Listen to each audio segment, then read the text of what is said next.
Tu m'entends, mais tu ne m'écoutes pas. Bonjour à tous et à toutes, j'espère que vous allez bien. Est-ce que vous avez déjà entendu cette phrase dans votre relation de couple?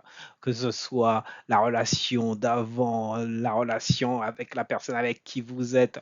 Tu ne m'écoutes pas, t'entends pas ce que je te dis, ou tu entends, mais tu veux pas comprendre. Bref, on va aujourd'hui parler de communication pour ne pas changer et on va parler des 7 piliers de la connexion parce que il peut y avoir de la communication, mais s'il n'y a pas une vraie connexion, ça ne fonctionne pas. Et on va parler de communiquer pour transformer et améliorer les échanges dans votre relation de couple. Donc, bonjour à tous et à toutes. Je m'appelle Bertrand Barret, je suis coach thérapeute de couple, sexothérapeute et formateur, le fondateur de Edenia Formation. Donc, c'est l'Académie des relations amoureuses et intimes. Et mon objectif est de vous transmettre un maximum d'informations pour que vous puissiez prendre du recul par rapport à ce que vous vivez dans votre quotidien ou améliorer quand ça va bien, tant mieux et vous pouvez aller encore plus loin en vous donnant des outils, une compréhension de ce que vous pouvez vivre dans votre relation, lorsque ça ne va pas ou lorsque vous vous posez des questions. Donc, d'ores et déjà, je vous invite, si vous l'avez pas déjà fait, à vous abonner à ma chaîne YouTube, à liker cette vidéo, regardez-la jusqu'au bout. Il y a 7 piliers de connexion. C'est un sujet qui revient souvent, en fait, hein. On se connecte plus, on n'est plus en lien. euh, on n'arrive pas à se comprendre, on n'arrive pas à échanger. Pourtant, il y a de l'amour, mais ça marche pas. Et donc, je veux vous éviter de passer, d'empirer votre situation ou de passer à des actions que vous pourriez regretter si vous aviez eu ces informations. Donc là, ça ne vous coûte rien. Je vous invite à écouter jusqu'au bout. Et voilà, mettez en application, vraiment mettez en application, ne serait-ce que 10% de ce que je vais vous donner si vous le faites dans votre quotidien en réfléchissant, en disant: «Eh, Bertrand, il a dit quoi déjà? Ah ouais, ça, ce serait intéressant». Ben, vous allez voir des effets et ça va vous permettre de gagner en énergie, de gagner en intensité dans la relation et vraiment, vraiment, si c'est le cas, si vous sentez une transformation, mettez-le en commentaire. Moi, ça me ferait super plaisir et c'est vraiment un cadeau que je vous envoie. Alors, c'est parti. Prenez de quoi noter. Voilà, c'est comme une mini formation. Prenez de quoi noter à chaque fois, appliquer, appliquer, appliquer à fond. On commence par déjà, qu'est-ce qui se passe au niveau de la communication et de la connexion? Tu m'écoutes, mais tu m'entends pas. Combien de fois vous l'avez entendu? Comme je vous le disais tout à l'heure, la présence physique de l'autre, le fait d'être ensemble peut-être tous les jours au quotidien ne veut pas dire forcément qu'il y a une vraie connexion. Peut y avoir des conversations qui se limitent à de la logistique au quotidien. Bon, tu as été faire les courses, tu as été chercher les enfants, bon, qu'est-ce qu'on fait ce week-end? Voilà et finalement, il y a des blessures qui s'ouvrent, progressivement, qui font souffrir et ça se passe en silence et finalement, les personnes arrivent au cabinet en exprimant le fait que ils sont en colocataire. Il y a une espèce de solitude, alors qu'il y a du monde à la maison, parce qu'ils se voient tous les jours, parce qu'il y a les enfants, parce qu'il y a la famille et bien souvent ce sont les enfants et la famille qui tiennent la relation. Mais la relation en elle-même, lorsque les personnes sont à 2, il y a plus de contact. Alors si j'ai mis en place cette vidéo, c'est pour vous parler, justement des 3 niveaux de réception en termes de communication et vous permettre d'évaluer, je vous invite à vous auto-évaluer. Donc prenez de quoi noter et voilà, faut pas oublier qu'il y a en premier lieu l'entente. l'entente, dans le sens où pas l'entente, la connexion, mais l'entente physique. J'entends ce que tu me dis, je suis là, donc c'est un acte passif qui peut être involontaire. Vous pouvez être présent dans un lieu, entendre des choses que vous n'avez pas envie d'entendre, mais ben, vous êtes là et vous entendez. Il y a un niveau supérieur, il y a l'écoute. Donc ça veut dire que là, il y a un acte volontaire de se concentrer et d'être focus sur ce que l'autre vous dit. Donc, et donc ça signifie une réflexion pour vérifier si vous comprenez bien ce que vous entendez. Donc, c'est un cran au-dessus. Et le troisième point de réception, c'est la considération. C'est-à-dire qu'à ce moment-là, il y a un élément d'empathie, donc avec une posture relationnelle d'accueil. C'est-à-dire, ben, j'entends ce que tu me dis, je t'écoute, je suis concentré, je traduis et je vérifie avec toi si je comprends bien ce qui se passe pour toi. Et émotionnellement, ben, je suis connecté parce que, waouh, ça me fait quelque chose. Je ne sais pas quoi, je te l'exprime, je partage. Et donc, ça laisse une trace. Il y a un ressenti qui se fait, il y a un lien qui se crée. Donc, ça, c'est l'écoute ultime. C'est vraiment le niveau. Vous, quand vous échangez, vous en êtes à quel niveau selon vous? Alors, pas tout le temps. Et c'est là que ça va être intéressant parce que bah, si vous n'êtes pas dans cette concentration, cette écoute active, eh bien l'autre peut se sentir complètement délaissé. Et donc, il y a un timing, il y a tout ça à voir. Mais je vous invite à vous poser la question le plus souvent, lorsqu'on échange l'un et l'autre, à quel niveau de réception des messages qui me sont envoyés. Alors, on va voir qu'il y a des poisons à neutraliser pour optimiser votre écoute. Donc, premier poison, donc c'est la critique. La critique, parce que lorsque vous écoutez l'autre, vous allez peut-être entendre des choses qui ne vous plaisent pas. Et donc la critique c'en est une. Tu es comme si, tu es comme ça. C'est pas la première fois que je vous parle du tu qui tue, mais croyez-moi, c'est vraiment quelque chose qui bloque toute communication. Donc la critique, l'autre est vous attaquez ou vous vous sentez attaqué. L'antidote, c'est démarrer la conversation ou le message que vous avez à faire passer avec un je. Donc c'est un démarrage tranquille. Ben voilà, j'ai besoin de te parler, j'ai besoin d'exprimer ce qui se passe là. Et donc je dis ce que je vis, ce que je ressens. Et croyez-moi, hein, je le vois tous les jours en accompagnement. Parler de soi sans parler de l'autre, c'est très difficile. Et beaucoup de gens ne savent pas parler d'eux, ils ne font que parler de l'autre. Et donc l'autre peut se sentir agressé, offensé, sous pression parce que vous allez utiliser le tu. Et moi, je vous pousse à utiliser bah, le je pour que vous créiez une connexion à partir de vous et pas par rapport à l'autre. Deuxième élément important, deuxième poison de la connexion, c'est le mépris. Les petites piques, les sarcasmes, les regards qui font voilà, toutes les onomatopées là. Ah ouais, nous c'est voilà. Donc ça ça pique, ça fait mal. Donc le chip fait réagir. Croyez-moi, donc ne chipez pas. Donc ça, ça ajoute des problématiques, ça ajoute des tensions. Et donc pour éviter cela, bah, il est important de valoriser les qualités. Donc, bah, quand ça se passe bien, c'est important de le dire et ne pas attendre uniquement quand ça va pas pour piquer. Donc, valoriser, apprécier. Ah, c'était bon. En fait, je t'ai pas dit, mais c'était super bon ce qu'on a mangé ce soir. Ah, tiens, je suis content.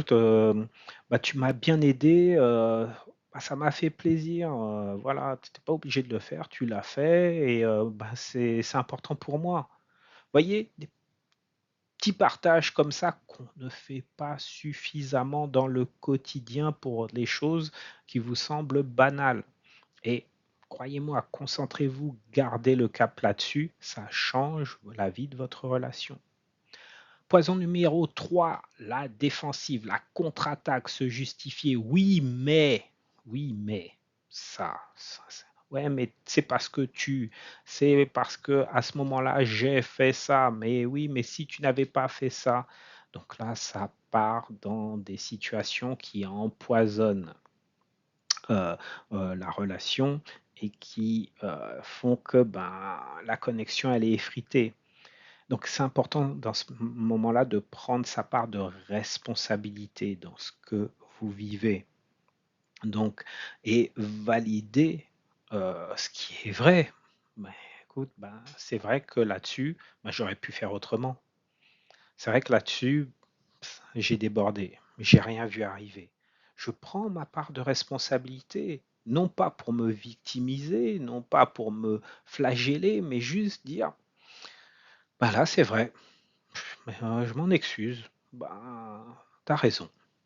Donc ça apaise tout de suite, vraiment. Ou je ne l'ai pas vu arriver si c'était involontaire, mais exprimez-le. Quatrième poison de la connexion, le silence, la fuite. Je dis plus rien, de toute façon, je suis énervé, je me braque, je boude. Ça sert à rien que je dise, je vais rien dire parce que sinon ça va s'envenimer. Donc, pensant bien faire, on ne dit plus rien. Et l'autre, comme par hasard, s'énerve encore plus puisqu'il n'a pas de réponse. Et donc, ce qui est important, c'est exprimer. Si vous avez besoin d'un peu de recul, si vous sentez que la tension monte, être en capacité de dire tout simplement, écoute là, j'ai besoin d'un petit moment de pause, mais je reviens vers toi. Et voilà, là, il se passe quelque chose, là, émotionnellement, j'arrive pas trop à gérer. Donc, je peux prendre un peu de recul, je peux quitter la pièce, mais je reviens et je reviens pour me connecter avec toi. Donc, rien qu'avec ce pilier numéro 1 et l'antidote au cas de poison, ça peut vous permettre déjà de vous sentir plus en lien, plus en connexion. Vous essayez? Quels sont les antidotes que vous pourriez mettre en place? Quels sont les poisons? On va commencer par les poisons. Quels sont les poisons que vous utilisez le plus souvent dans la relation? Ce sera peut-être intéressant de voir ça. Alors, je vous le redis parce que pour moi, c'est mon préféré, hein, mais je pense que c'est super important. Bannir le tu qui tue, je le répète tous les jours, ça vient de la communication non violente. Et donc, avec l'utilisation du langage dit chacal, donc c'est focalisé sur le jugement, c'est tu ne m'aides jamais. Vous voyez, il y a des qualificatifs qui appuient et qui sont trop souvent erronés. Tu ne m'aides jamais, t'es égoïste. Donc ça fait mal parce que vous accusez l'autre, la personne, pas ce qu'elle fait, mais la personne en elle-même, automatiquement, en face, il y a un système de défense qui s'enclenche, voire une contre-attaque. Donc évitez cela, évitez cela. Je l'ai dit déjà en antidote, mais je vous assure que ça va changer votre vie. Utilisez le je. Le pouvoir du miroir, pilier numéro 3, l'écoute active. Donc l'écoute active, c'est prendre le temps. Et c'est pas évident, hein, c'est pas évident d'écouter sans interrompre. C'est gérer l'émotion lorsque l'autre vous parle, même si ça vous touche profondément, mais prendre ce recul et vous dire, ok, parce qu'il y a peut-être de la peur, de la tristesse, de la frustration, mais qu'est-ce qui se passe pour moi là? Qu'est-ce que je ressens? Qu'est-ce que je vis? Qu'est-ce que ça me fait? Mais ne coupez pas, ne bloquez pas, euh, absorbez, contenez tout ce qui se passe. Reformuler. Reformuler, c'est écoute, si j'ai bien compris ce qui se passe là, tu es en train de me dire que voilà, il y a ça, il y a ça, il y a ça, et ça te plaît pas, ça, voilà. Pour vérifier et valider avec l'autre que ce que vous avez entendu a bien été compris, de manière que ce ne soit pas tronqué, vous voyez? Donc, déjà, si vous arrivez à faire ça, l'autre peut se dire, bah oui, effectivement, bah c'est exactement ce que j'ai exprimé, c'est exactement ce dont j'ai besoin. Il y aura peut-être une validation. Et donc, valider la réalité, c'est accueillir l'expérience de l'autre. La personne, c'est quelque part dire à l'autre ce qu'on ressent, c'est se mettre un peu à nu, c'est se fragiliser, c'est se découvrir. Et c'est la personne avec qui vous êtes au quotidien. Donc si elle ne peut pas le faire parce que elle sait qu'elle va se faire rejeter, elle est plus en sécurité. S'il n'y a plus de sécurité, il n'y a plus de confiance. S'il n'y a plus de confiance, il y a de moins en moins de liens. Ça vous parle tout cela? Donc, est-ce que je vous invite vraiment à faire une pause par rapport à cette vidéo? C'est vrai qu'elle est plus longue que d'habitude, mais c'est comme une mini formation. Prenez le temps, mettez en pause cette vidéo et dites-vous, est-ce que vous prenez vraiment le temps d'écouter l'autre? Est-ce que vous avez tendance à absorber, à gérer votre émotion, à respirer un grand coup et dire ce que j'entends là, waouh, c'est violent, mais vas-y, vas-y, parle, je t'écoute, vas-y. Euh, c'est OK pour moi. Reformuler, exprimer, si vous avez tout compris, résumer un peu ce que vous avez entendu pour que l'autre se dise ouais, vraiment là, tu m'as écouté, tu as pris le temps, quoi. Et puis valider la réalité, c'est-à-dire accueillir l'expérience de l'autre, c'est-à-dire bah écoute, ouais, je pensais pas, ou je savais, ou j'imaginais pas que c'était ça. Voilà. Et donc, vous laissez un espace à l'autre où elle se dit, ben voilà, il ou elle se dit, ben ouais, là, franchement, j'ai été pris en considération. Ça marche? On continue? Mon pilier numéro 4, maîtriser le flooding. Bon, c'est des termes anglais, je m'inspire beaucoup de, des informations que je peux recevoir sur Internet, etc. Mais voilà, c'est des termes anglais. Le flooding, ça va être le flux, la connexion, vous voyez, il y a un moment donné, ça va être super intense. Euh, et donc, il y a une surcharge psychologique qui arrive. Il y a, quand vous sentez que ça monte, il y a la pression, mais tu comprends pas ou quoi? Tu vois pas ce que je suis en train de te dire? Vous sentez que ça commence. Il y a un signal d'urgence, il y a des mots qui dépassent votre esprit, il y a des gestes euh, où il n'y a plus de respect, il n'y a plus de limite. Ça, j'aime bien parler de ça et je referai une vidéo sur le sujet, mais c'est important qu'à un moment donné, vous posiez la question, est-ce que je, je me suis respecté déjà? Parce que peut-être que ben, j'ai accepté des choses qui étaient trop dures pour moi. Est-ce que du coup j'ai respecté l'autre parce que ben, des mots ont dépassé ma pensée, mais ces mots ils viennent bien de ma bouche. Et donc, ben, faut que je prenne la responsabilité de ce que j'ai dit, de mes actes, et est-ce que j'ai tenté de me maîtriser? Donc, voyez, maîtriser ce flux-là, ce qui est important, c'est, par exemple, prendre 20 minutes de pause pour dire, ça je vous l'ai dit tout à l'heure, écoute, là, j'arrive pas. Je, je coupe pas. J'ai juste besoin d'un peu de temps. Je sais que c'est pas évident parce que il y a des moments de tension où vous maîtrisez plus rien. Mais j'ai envie de vous dire, c'est d'autant plus important parce que parfois il y a les enfants. Parfois, bah, vous n'êtes pas tout seul. Et ils n'ont pas besoin d'assister à ça. Je vous dis pas ça pour vous faire la morale. Je vous dis ça parce que vous savez pertinemment que ça ne fait qu'enclencher des problèmes en plus. Et c'est dommage. Donc, prenez 20 minutes, faites une pause, et à partir de là, reconnexion. Mais quand vous faites une pause, c'est pas une rupture. Ouais, vas-y, laisse-moi tranquille, c'est bon, on en parlera plus tard. Et puis, bam, vous partez, et puis vous laissez l'autre en plan, et puis il y a une semaine, 2 semaines de tronche. Donc ça, c'est pas vraiment ce qu'il vous faut, vous voyez? Parce que là, ça abîme la relation. Mais il y a, bon, écoute, je vais me poser là, je vais faire un truc, je reviens de voir. et oser revenir. C'est obligatoire de revenir pour terminer la conversation de manière plus posée et avec le respect. Pilier numéro 5. Choisissez le lieu de vos prises de tête. Il y a des zones ne faut pas, il y a des zones neutres. Vous n'avez pas le droit de vous prendre la tête dans ces zones-là.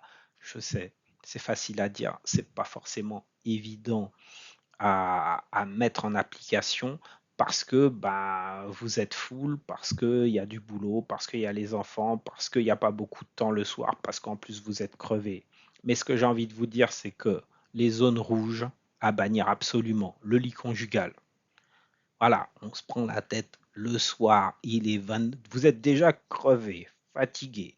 Il est 22h30, 23h. Le débat, il n'a pas arrêté depuis la table de la salle à manger jusqu'au lit le soir. Vous aurez du mal à dormir, vous avez envie de vous reposer. C'est pas bon. Le lit conjugal, la chambre à coucher, c'est votre lieu à vous. C'est un lieu de culte.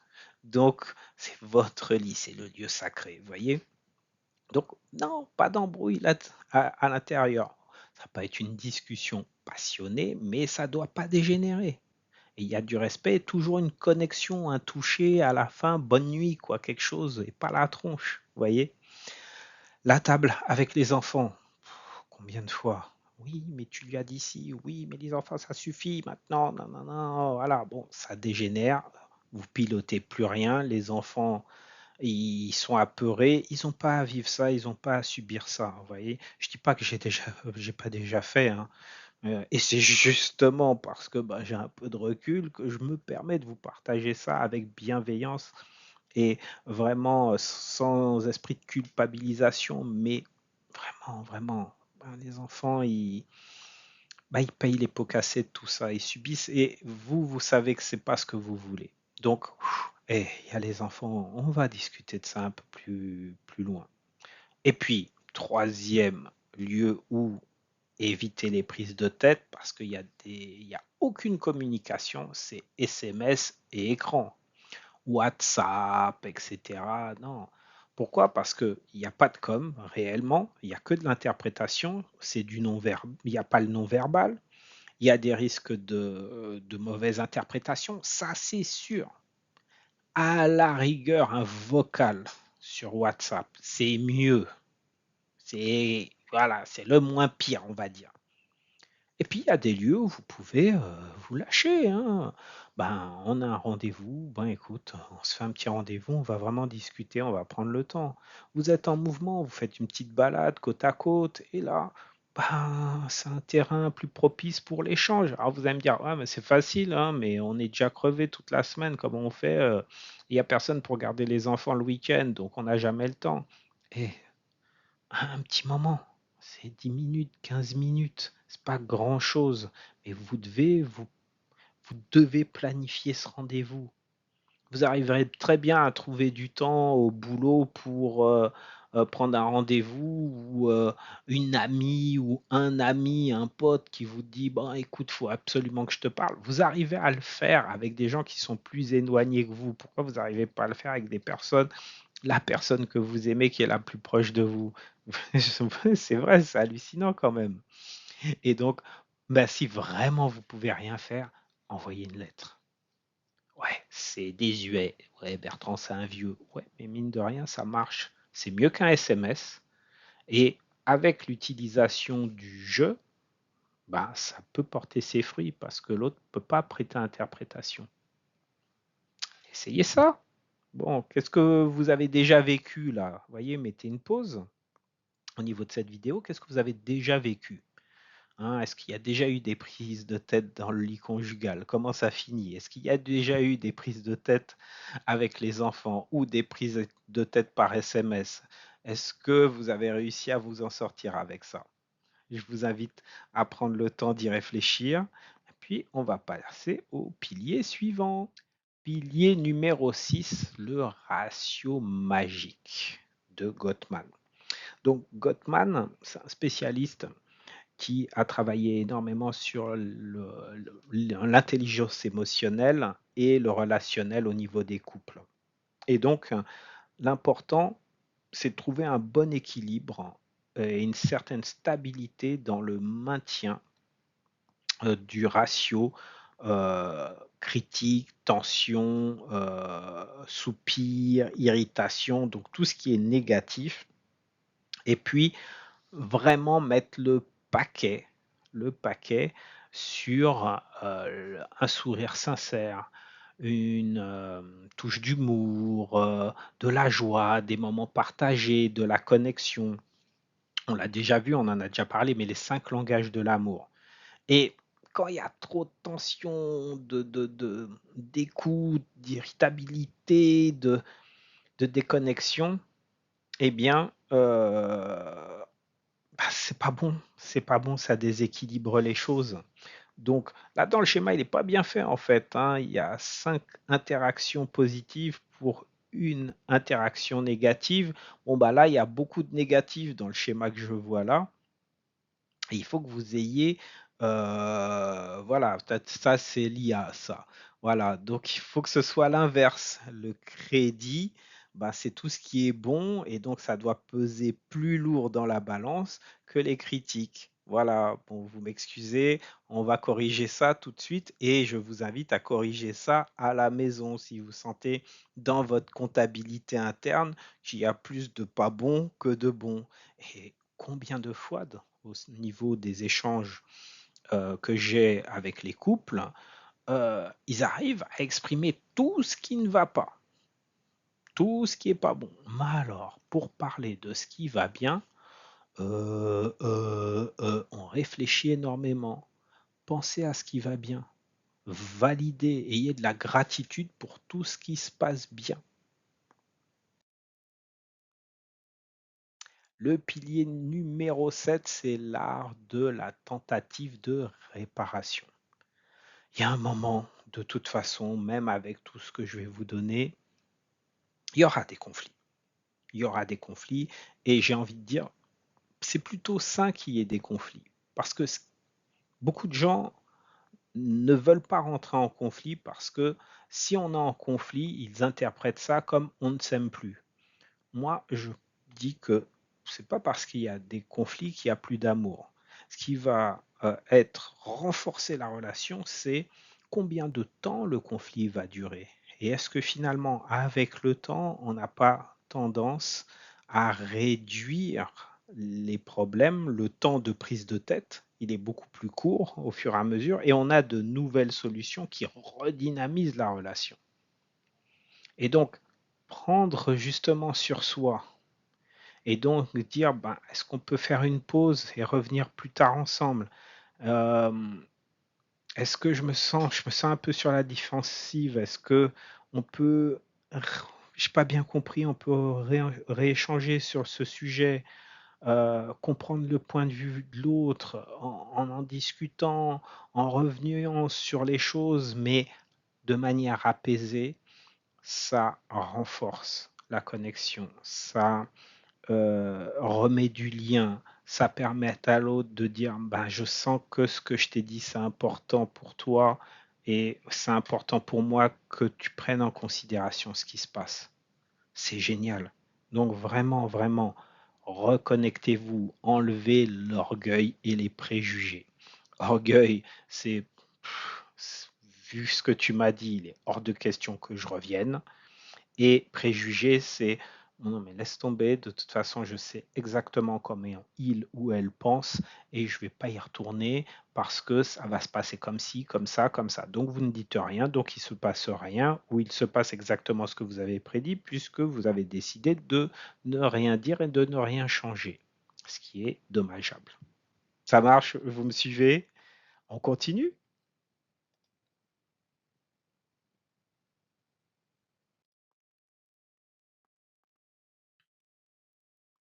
Donc en synthèse, vos 7 piliers de connexion, neutraliser les poisons, bannir le tu qui tue, le pouvoir du miroir et bien valider la réalité de l'autre, ce que l'autre se sente en connexion avec vous et inversement, maîtrisez l'intensité et sachez décrocher au bon moment quand ça va trop loin. Ça veut dire poser vos limites.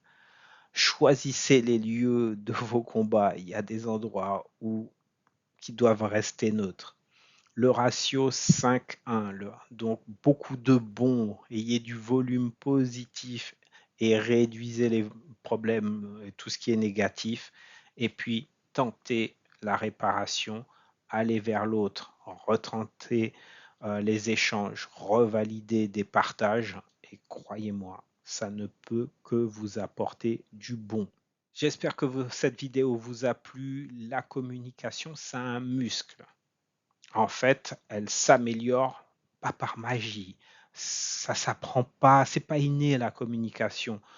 Ça se travaille avec l'autre. Donc, il faut de l'entraînement, il faut se remettre en question, il faut prendre du recul. Et donc, l'objectif, ce n'est pas, et je vous le redis, l'absence de conflit, c'est la capacité de réparer vos échanges, réparer vos disputes de manière de plus en plus efficace et que les conflits soient de plus en plus, j'ai envie de dire, réduits dans le temps et dans l'espace et dans l'intensité. Merci de votre écoute. J'espère que cette vidéo vous a plu. Partagez, likez. C'était long, 30 minutes, mais je pense que ça vaut le coup. C'est vraiment une mini formation que je vous propose et je vais plus loin dans les formations que je crée pour l'accompagnement des couples qui viennent me voir. Donc n'hésitez pas à poser vos questions, à mettre des commentaires sous cette vidéo. Je vous dis à bientôt pour la prochaine. Ciao.